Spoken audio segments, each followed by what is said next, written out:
আন্তরিক শুভেচ্ছা জানাচ্ছে।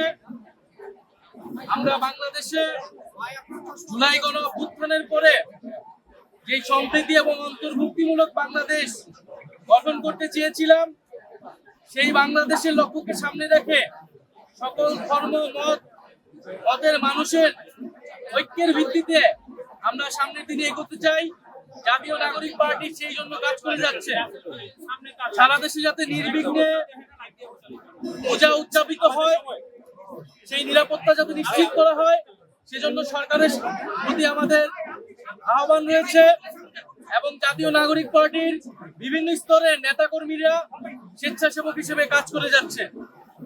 আমরা সনাতন ধর্মাবলম্বী ভাই ও বোনদেরকে শুভেচ্ছা জানাই এবং যে অন্তর্ভুক্তিমূলক বাংলাদেশ গঠন করতে চাই, সেই বাংলাদেশে তাদের সমান মর্যাদা এবং সমান অধিকার নিশ্চিত হয়, সেই জন্য জাতীয় নাগরিক পার্টি কাজ করে যাবে।